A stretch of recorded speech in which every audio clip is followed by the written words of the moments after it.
everybody. We are currently here in Winchester House in San Jose, California.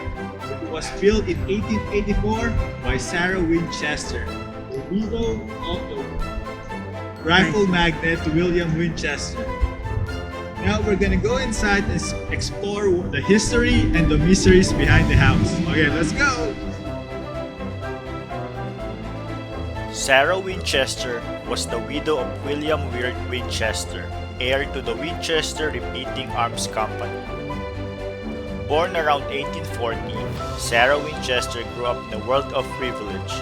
She spoke 4 languages, attended the best schools around, married well, and eventually gave birth to a daughter, Anne.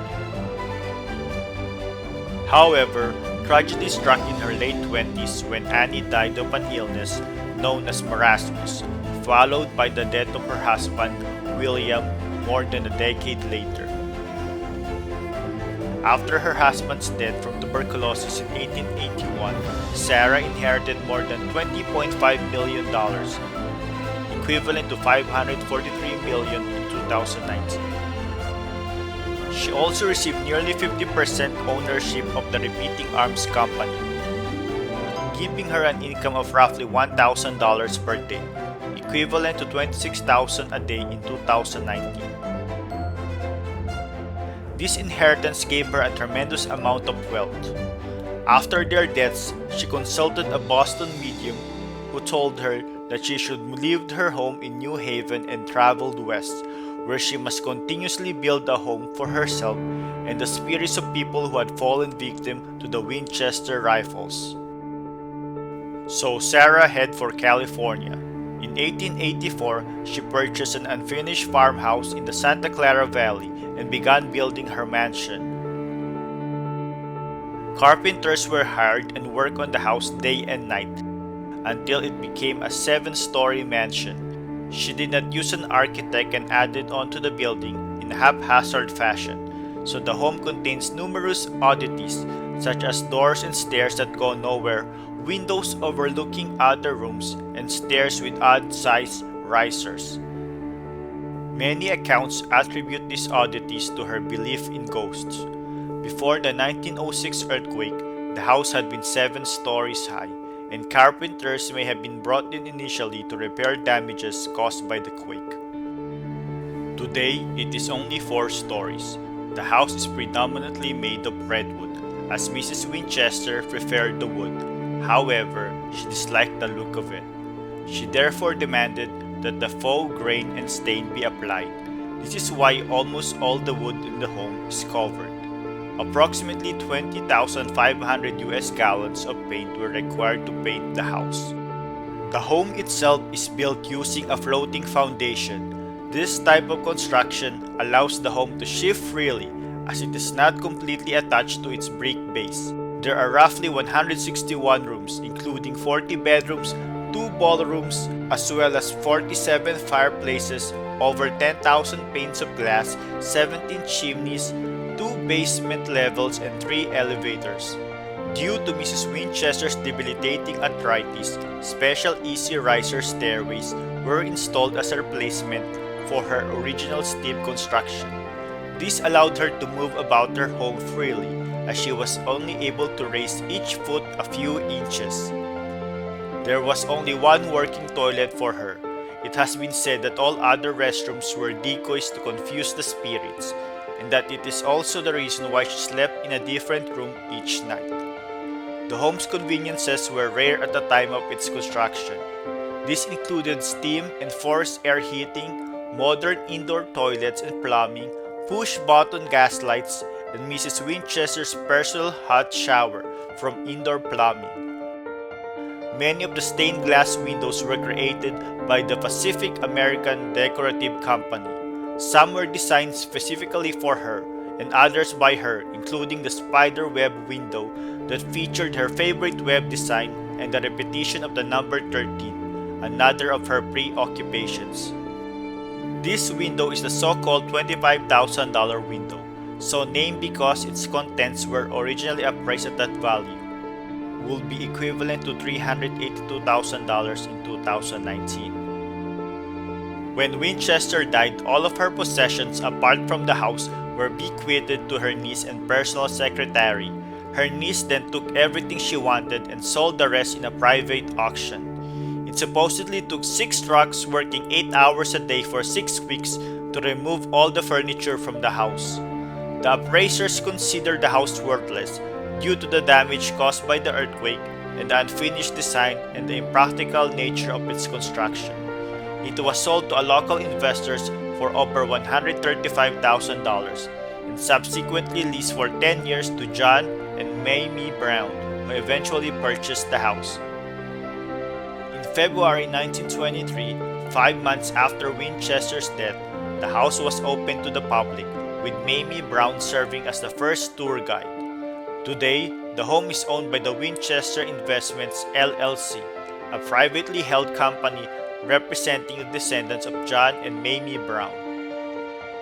The home retains unique touches that reflect Mrs. Winchester's beliefs and her reported preoccupation with warding off malevolent spirits.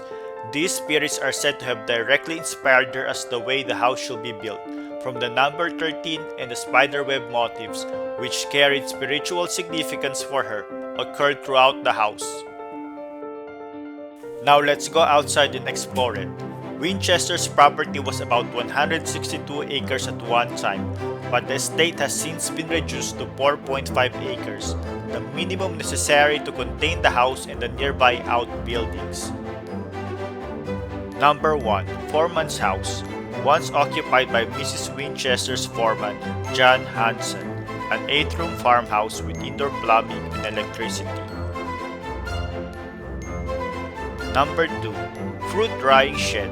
The evaporator here was used to dry the fruits that Mrs. Winchester raised on her estate. Number 3. Tank House. Water holding tank on top was destroyed by fire in the late 1940s. Bottom floor was a plumber workshop while the upper floors were for the field hands. Number 4. Pump House. Pierce gas engine here provided electricity to the mansion and to the Otis elevator. Number 5. Garage Car Wash. Several cars of Mrs. Winchester, such as the 1909 French Renault and 1917 Pierce Arrow limousine, are kept and repaired here. Number 6. Greenhouse. Mrs. Winchester's 18-acre garden includes plants from over 110 countries. Number 7. Central Gardens. Crescent-shaped hedge points to the room where Mrs. Winchester died. Number 8. Gas lighting shop. Before electricity was installed, this plant pumped the gas used to light the fixtures. Number 9. Aviary. Several species of birds were kept here, with proper temperature maintained by using the heat produced by the steam furnace. Number 10. Egret Fountain. Manufactured in New York, made of corrosion-resistant metal consisting of zinc and... Number 11. Gardener's Shed. Mrs. Winchester's had this built in the shape of a keyhole, which some say represented eternal life, which she hoped to achieve. Number 12. Palm Drive. Main driveway to the mansion. At one time, it was lined with 13 Washingtonian plant trees. Number 13. Cupid Fountain. Typical in Victorian homes display Asian classic statues such as this one. Number 14. Vianda Villa. Made of sandstone pillars and wrought iron gates, once marked the entrance to the estate.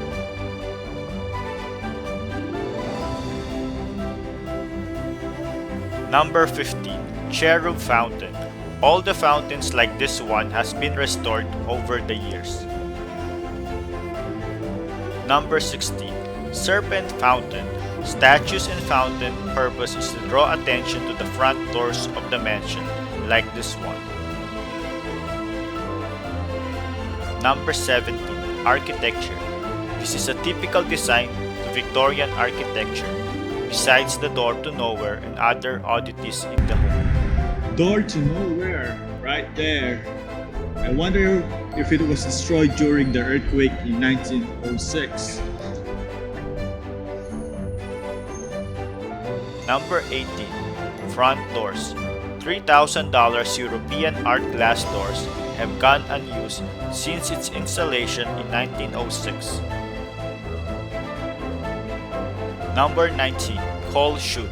It carried coal directly into the front basement and into the 47 fireplaces. Upstairs is a Daisy bedroom where Mrs. Winchester was trapped during the 1906 earthquake. Number 20. Almond Courtyard. Before the 1906 earthquake, this courtyard stood in the shadow of the 7-story tower.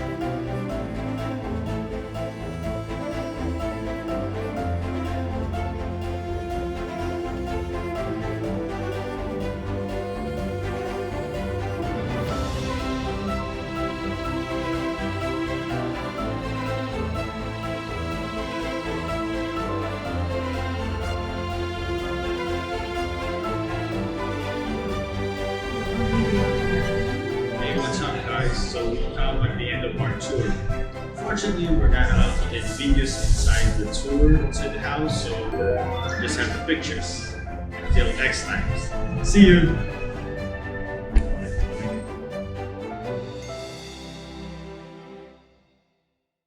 So guys, if you like our videos, please subscribe to our channel and feel free to comment. Hit the bell, hit the bell, hit the bell, hit the bell. Come on guys, hit the bell. For notifications. And don't forget to share.